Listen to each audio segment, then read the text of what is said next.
Alô, amigos! Estamos de volta com o que é o Espiritismo, sempre com a presença marcante de Orson Carrara.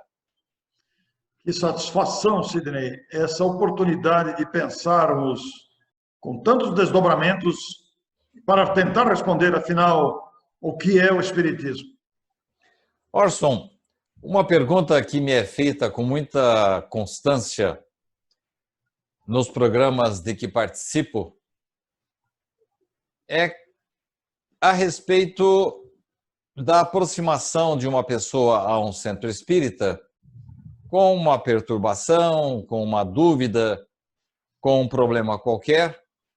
E a primeira coisa que o dirigente fala para essa pessoa de que o problema dela é mediunidade. Eu gostaria que você discorresse assim, em respostas curtas. Eu vou fazer várias perguntinhas para você. Sim. Primeiro, Orson, mediunidade é doença? Não, mediunidade não é doença. Mediunidade é uma faculdade inerente a todo ser humano. Apresenta-se em diversos graus, mas é uma faculdade humana.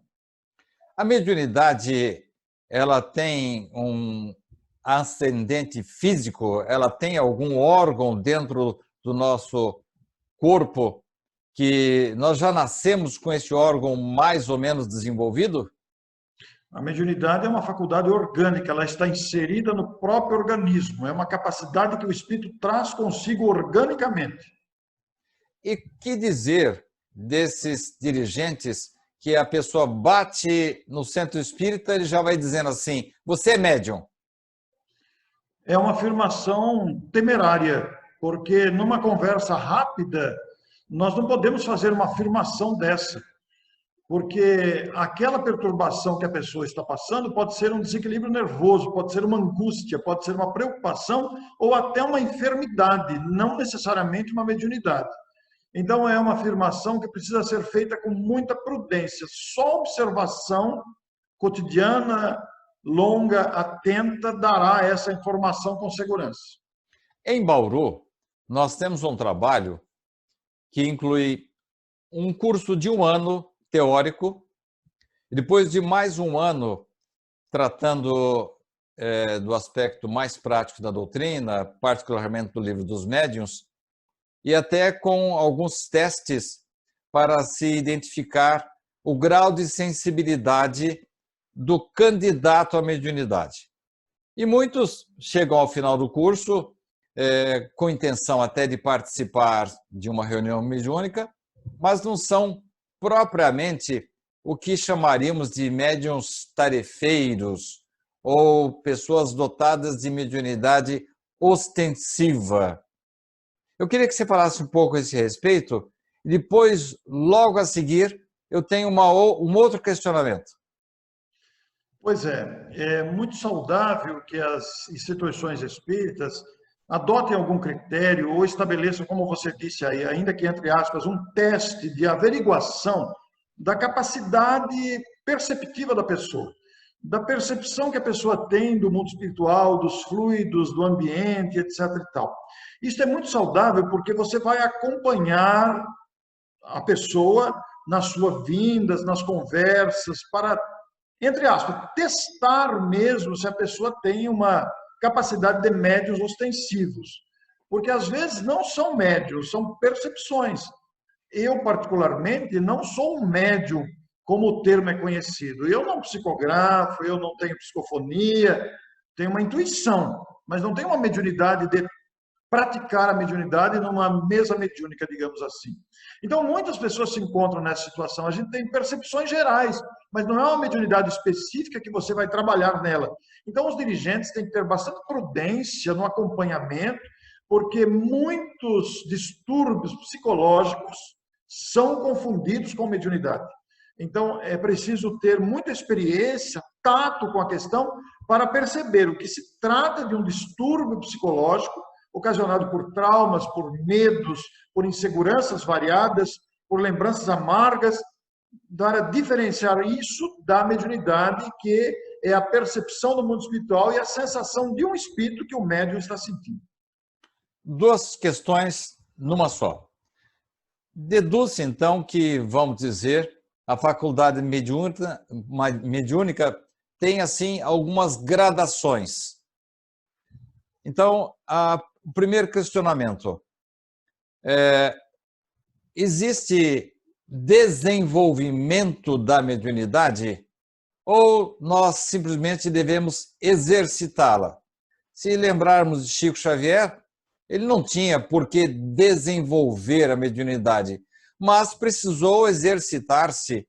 Quando teve o primeiro contato com Emmanuel, ele tinha um pacote assim de mensagens que ele perguntou para o Emmanuel: o que eu faço com esses papéis aqui que eu psicografei até agora? Isso por volta de 1931.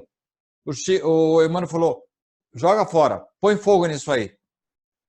Então ele passou um certo tempo se preparando, se exercitando, e depois, com o contato com espíritos de alta envergadura, principalmente Emmanuel, ele teve, vamos dizer assim, uma rememoração das suas ideias, da sua cultura que ele já trazia, e um efetivo exercício da mediunidade, não propriamente um desenvolvimento. Você concorda com essa ideia, Orson? Sim, veja bem, há gradações da mediunidade, sem dúvida nenhuma, né? Porque alguns têm uma percepção maior, outros têm uma percepção menor, e mesmo dentro de uma mesma faculdade, por exemplo, de psicografia, digamos, ou de psicofonia, que seja, algumas pessoas têm uma especificidade para receber mensagens de teor doutrinário, de teor educativo, outros de mensagens mais de espíritos familiares. Então, tem gradações de percepção. Alguns veem os espíritos, ouvem os espíritos, outros usam a fala para se comunicar. Então, é muito variável isso. Mas, realmente, a palavra desenvolvimento da mediunidade, que é uma palavra bastante usual, bastante usada, em outros termos, significa um exercício da faculdade. Quer dizer, a pessoa apresenta, então, a faculdade da psicografia. É muito saudável que ela exercite, até para acostumar com o fenômeno. Como você disse, o Chico rasgou, jogou fora todos aqueles manuscritos. Assim aconteceu com o Divaldo também, Joana de Anjos mandou ele jogar tudo fora, né? Então, esse exercício capacita o médico para ampliar a sua percepção. E isso não é só com a psicografia. Na psicofonia também existe um exercício.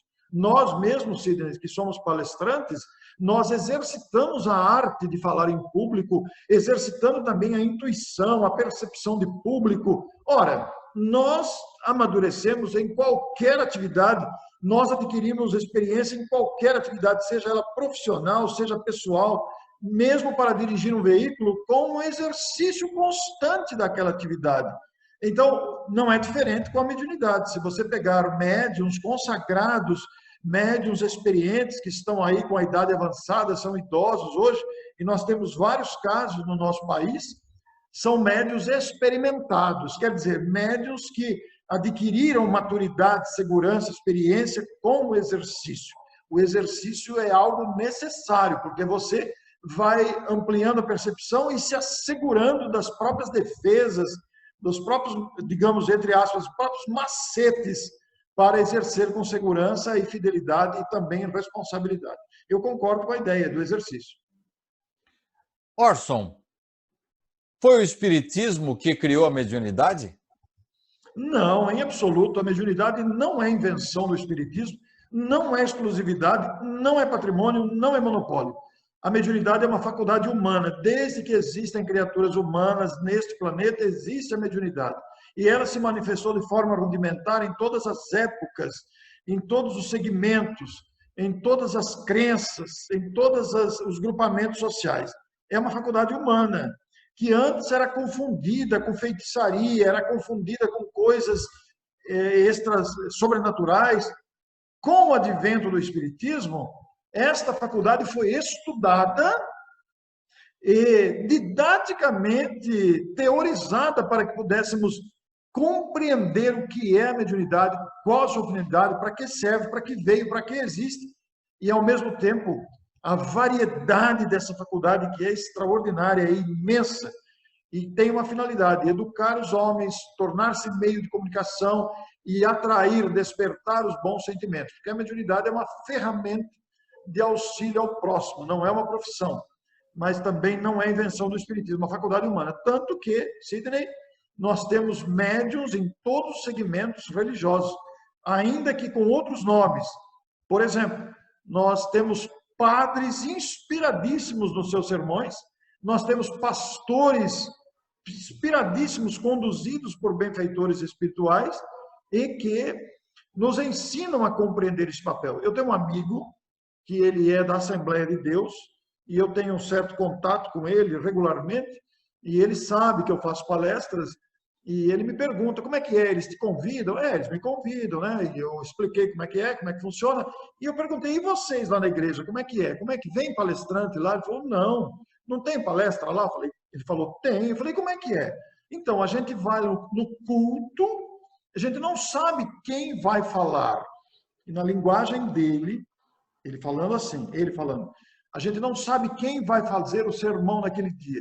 E em determinado momento, desce o Espírito Santo em alguém do público e faz a palestra. Olha que coisa magnífica, que coisa fantástica a mediunidade se apresentando. Eu ia até, desculpe interrompê-lo, a minha pergunta seguinte seria exatamente essa. A gente se utiliza, às vezes, de uma expressão na base da brincadeira, uma expressão vulgar, que baixou o santo no indivíduo lá. Quer dizer, então, que o santo baixa em outros centros também, Orson?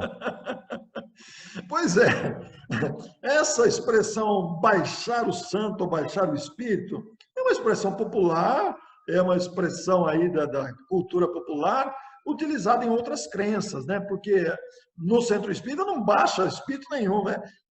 É uma questão de sintonia. Nós, inclusive, não adotamos esse linguajar de baixar espírito. Mas os espíritos se manifestam em todos os lugares. Os espíritos, então, estão em toda parte, em todas as crenças, em todos os templos, em todos os estabelecimentos, convivem conosco diariamente, nos influenciam, somos influenciados, influenciamos, quer dizer, é uma troca permanente, né? Então, nesse exemplo que eu citei aí, que o Espírito baixou lá, o Espírito Santo baixou a pessoa que fez a palestra, quer dizer, é um espírito bondoso, vinculado àquele grupo, que se utilizou de um médium do grupo para dar a sua manifestação. Não importa que usem o termo o Espírito Santo baixou, isso é indiferente, secundário, né? Orson, realmente esse assunto é palpitante. É palpitante. Eu me lembro, Orson, de um programa anterior em que eu lhe indaguei quais as obras que você indicaria para que a pessoa se aperfeiçoasse, se iniciasse e depois se desenvolvesse no aprendizado da doutrina espírita. Eu me lembro que você citou uma obra que eu acabei de reler, inclusive algumas questões que fizemos nos programas anteriores, eu as tirei de lá, a obra O que é o Espiritismo. Em dado momento, nesse pequeno volume, que a gente recomenda que todas as pessoas leiam, né? Que é um resumo bem interessante, bem acessível, né? Embora no linguajar ainda do século XIX, a gente dá para entender facilmente. Mas ali, em dado momento, Allan Kardec afirma que nós não somos médiuns, nós estamos médiuns. Que a mediunidade pode ou não se manifestar. Ela diria, Kardec, é o que eu entendi que ele disse ali, eu quero que você confirme ou não, Kardec estaria dizendo que a mediunidade é algo ciclotímico, que às vezes acontece, às vezes pode até deixar de acontecer, até com o chamado médium ostensivo. É isso, Orson? Sim, perfeitamente, até porque a faculdade mediúnica, embora ela exista latente em todos nós, se apresenta de maneira tão variada, muito variada, né? Ela pode até ser suspensa em virtude de vários fatores, né? E nós devemos considerar também que, embora todos sejamos mais ou menos médiums, Tem pessoas que não têm tarefas com a mediunidade. Tem pessoas que têm tarefas específicas em outros segmentos da sociedade, não necessariamente religiosos. Você imagine, por exemplo, um cientista que se dispõe à pesquisa de vacinas ou grandes missionários das artes, da medicina, das ciências variadas. São criaturas que às vezes renunciam à própria vida, renunciam, vivem trancados em laboratórios, fazendo pesquisas. Eles estão amparados também, são amparados, mas não tem tarefa específica com a mediunidade. Existem situações em que o nosso compromisso é outro. Então, a depender da circunstância, da necessidade do programa reencarnatório, a mediunidade pode não se apresentar ou até ser suspensa por mau uso da mediunidade, também pode acontecer. Os espíritos se afastam e bloqueiam essa faculdade, porque a pessoa poderia afundar num abismo, num deslize moral muito maior do que aquele que já está, né? Então, são várias circunstâncias que existem. Orson, eu noto que algumas pessoas, até com uma certa sensibilidade, mas elas, como você disse, não é o ramo delas. Sim. Elas têm sensibilidade, mas não se predispõem a frequentar uma reunião mediúnica. Isso. E nem por isso deixam de ser úteis, importantes, tanto para o movimento espírita como para a própria humanidade.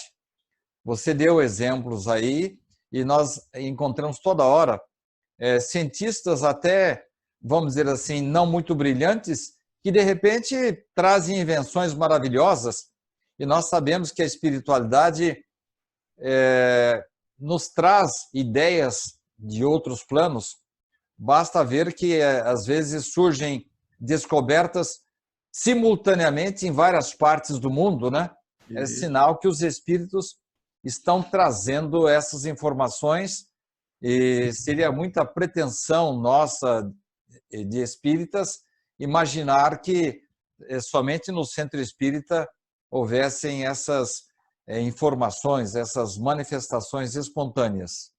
Sim, mas a minha pergunta agora, Orson, é a seguinte: a pessoa que tem uma certa sensibilidade e acaba se afastando não do centro espírita, mas da reunião mediúnica, ela é castigada por isso? De forma nenhuma, não existe nenhum tipo de castigo na economia divina. Enquanto você elaborava a sua pergunta, se referindo aos cientistas, eu estava me lembrando que eu conheço vários espíritas, e não só espíritas, conheço lideranças religiosas expressivas que ocupam, por exemplo, presidência de APAES, presidência de Lions, presidenta de Rotaries, presidentes de asilos, de orfanatos, e se dedicam com tanto amor a essas atividades que enobrece a condição humana. Embora tenham alguma sensibilidade, não participam de instituições religiosas ou não participam da reunião mediúnica, no entanto, dedicam a sua vida ao semelhante, ao amor ao próximo, de outra forma, não necessariamente em forma religiosa. Mas, respondendo a sua pergunta, né, quando a pessoa se afasta da reunião mediúnica, ela é castigada? De forma nenhuma, não existe castigo. Vai depender muito do compromisso, da sintonia que a pessoa tem com a própria consciência. É a sua consciência que vai ditar o bem-estar, a paz interior ou o remorso, o arrependimento, o mal-estar que a pessoa vai sentir, em virtude do compromisso assumido. E a consciência vai dizer se o compromisso foi assumido ou se foi apenas mais uma experiência. Mesmo porque você pode exercer a mediunidade em qualquer momento, em qualquer atividade. Exatamente. Direcionada para o bem. Orson, nosso tempo está curto, mas eu tenho mais 3 perguntas. Se você pudesse abreviar a resposta, eu agradeço. Bem rapidinho. Isso. Uma delas é a seguinte: quando a pessoa tem a sensibilidade mediúnica, ela se afasta, mas você já disse que não há nenhum castigo. Mas, no caso, por exemplo, nós já falamos disso num programa anterior. No caso da mediunidade de cura, ainda nessa madrugada eu estava lendo um trecho do Livro dos Espíritos, em que o Kardec pergunta: as pessoas têm efetivamente o poder da cura? E Kardec responde, os espíritos respondem magistralmente com o poder magnético, mas condicionam a boa vontade e a boa intenção do médium de cura. E nós sabemos que, às vezes, a cura acontece até com médiums não, vamos dizer assim, primores na área moral, na área ética. Como se explica isso? Isso se vem pelo mérito da pessoa curada. Porque os espíritos não ficam preocupados se o médium é moralizado ou não. Eles utilizam da mediunidade, mas, ou o próprio magnetismo do médium, que com boa vontade, com amor ao próximo, procuram auxiliar. Mas a cura acontece não é pela qualidade do médium, e sim pelo mérito da pessoa assistida. Outra coisa, Orson, é a respeito do médium em si. O grupamento mediúnico deve fazer só mediunidade ou deve integrar-se à casa espírita? Deve integrar-se completamente à casa espírita. O nosso compromisso com o espiritismo não é apenas com a tarefa mediúnica. O nosso compromisso com o espiritismo é com a doutrina espírita no seu todo. Então, o médium que vai apenas à reunião mediúnica, ele está equivocado. Porque ele precisa integrar-se à casa, conhecer a casa, difundir a casa, envolver-se com a casa que também precisa dele em outras áreas. Se ele tem a sua atividade mediúnica uma vez por semana, ele deve dedicar pelo menos mais uma vez, se ele tem dificuldade de agenda, de tempo, família, etc. Mas ele deve dedicar pelo menos mais uma vez para estar no centro, assistir palestras, até para a sua própria instrução, para ser notado como trabalhador espírita, dedicar-se à tarefa. Porque só frequentar a reunião mediúnica, você corre o risco de desintegrar-se da própria doutrina espírita. Pergunta final, Orson. Uma pergunta mais técnica. Relendo o livro que é o Espiritismo, que foi editado em 1859, eu vejo várias citações de Kardec de obras que foram editadas posteriormente, particularmente o Livro dos Médiuns. Por que ocorrem essas citações? Eu imagino que o neófito deva ficar assim, meio confundido. Me disseram que esta obra saiu em 1859, mas eu tenho aqui citações de obras posteriores de Kardec. Por que isso, Orson? Porque ele fez estudos preparatórios precedentes que ele utilizou-se depois, quando publicou o Livro dos Médiuns, e usou as mesmas experiências, observações de estudos que ele fez anteriormente. Então, ele publicou e depois reaproveitou aquilo que ele havia estudado e aprendido antes. Mas não causa assim uma certa confusão para o leitor que está chegando? Ora, me disseram que essa obra saiu em 59 e aqui ele está falando já a respeito do Livro dos Médiuns, que saiu em 1861. Será que isso se deve, Orson, a retificações em edições posteriores? Sim, perfeitamente, porque aí o livro já estando publicado, numa reedição, numa revisão do material já escrito antes, ele faz essas citações. Agora, o leitor que se deparar com essas situações deve refletir, pesquisar mais, procurar se há observação nesse ponto, porque pode acontecer realmente da obra ser revista, refeita, reeditada com acréscimos posteriores. Então, deve ter essa preocupação cronológica de observar isso. É importante o que você disse. E aconteceu isso com o Livro dos Espíritos, né? Também. A primeira edição saiu em 1857. Agora, nós vemos lá, a segunda edição só saiu em 1860. E havia uma demanda reprimida que fez com que Kardec editasse a terceira edição ainda em 1860.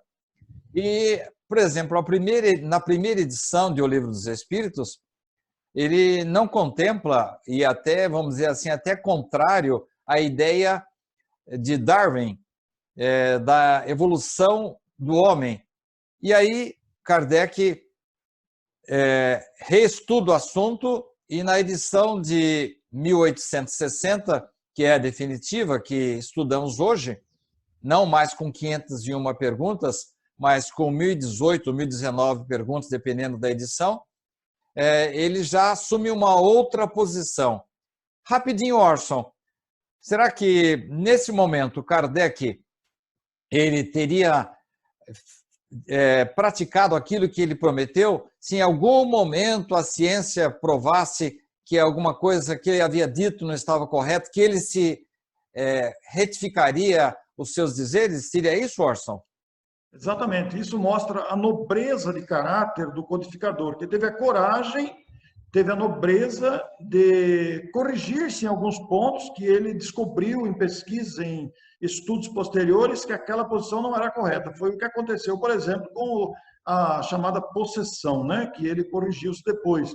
Então, é o caso em que ele, observando, reestudando, pesquisando, volta atrás e corrige o conceito anteriormente elaborado. Eu estava fazendo uma palestra em Bauru e eu disse assim, de público, que Kardec havia se antecipado à teoria evolucionista de Darwin, né? Porque o Livro dos Espíritos saiu em 1857 e Darwin editou a sua obra posteriormente a essa data. E terminei a palestra, o Richard estava esperando. Você está enganado. Mas está aqui, Richard, no Livro dos Espíritos, que antecedeu a teoria de Darwin. Não, essa é a segunda edição. A primeira é diferente. E aí eu fui manusear a primeira edição e tive que me render à sabedoria, né? à cultura do nosso querido Richard Simonetti. Que coisa Orson, interessante. chegamos ao final. Muito obrigado pela sua participação, como sempre, brilhante. E eu achei que o programa de hoje foi assim bastante variado. Nós nos firmamos bastante no tema mediunidade, que é inesgotável, né, Orson? É um tema que não tem fim, né? Porque a própria doutrina espírita tem um conteúdo inesgotável, é uma fonte que não para de jorrar. Quanto mais a gente avança nas experiências, mais a gente consegue perceber da sua grandeza. Afinal de contas, o que é o espiritismo? Orson, muito obrigado pela sua participação. E a você, caro espectador, que tem acompanhado os nossos programas e que sempre prestigia as edições da nossa produção. Muito obrigado por sua atenção. Na semana que vem, estaremos de volta com mais um programa O que é o Espiritismo. Até lá.